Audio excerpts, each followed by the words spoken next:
Another audience that we need to think about here, it's very important to think about, are the number of contingent or adjunct faculty in American higher education.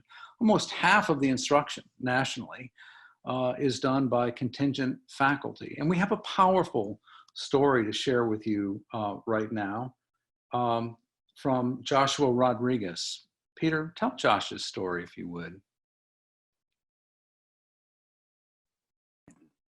As I bring this up, Josh is a student who this was his second try at college. He was first in his family to go to university. He went to the University of Illinois for a brief time, was somewhat successful, but went home to get married and raise a couple of kids. But he really wants to be a nuclear engineer. And so as his kids were approaching their teens, he decided he needed to go back to school.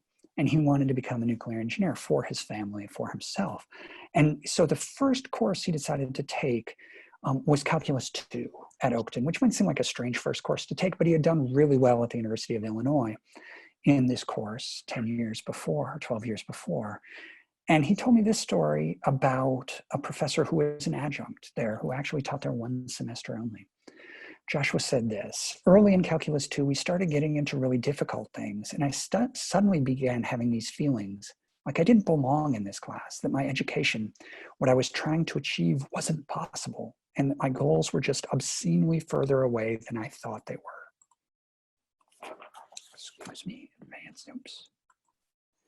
I went to Professor Arco and said that I might have to drop out. He said to me, Joshua, I don't want you to do the homework tonight. I want you to look up imposter syndrome and read about it. Then come talk to me. I did that.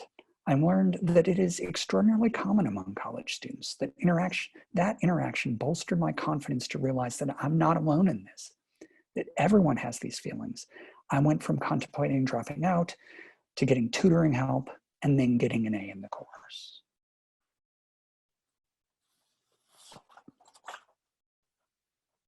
This speaks so powerfully about Professor Arco is an adjunct professor.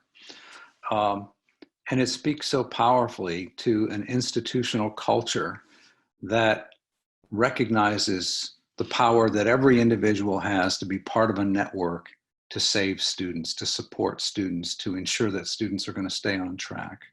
An incredibly powerful and moving example. Thank you for sharing it, Peter. Leo, and I want to just bring up one concept that we play with in the book that that story evokes for me, which is when I think of mentoring, often when we in higher education think of mentoring, we think of things like graduate school mentoring, where you have the same supervisor for multiple years and they shape how you think about everything in your discipline, how you do your work, where you go in your future, in all these ways. And that is powerful mentoring. That is very hard to scale. It's very hard for most undergraduates to experience.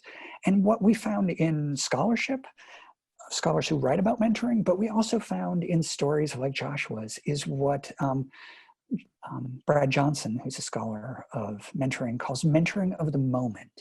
So those kinds of conversations like Professor Arco had with Josh Rodriguez, that wasn't a forever conversation, but it was the right words, the right questions, really seeing and noticing Joshua and where he was just at the right moment. And so seeing that all of us have the potential in our interactions with students, even if we don't have long-term interactions, to be a voice of welcome, of belonging, of capacity, of care, I think is so powerful.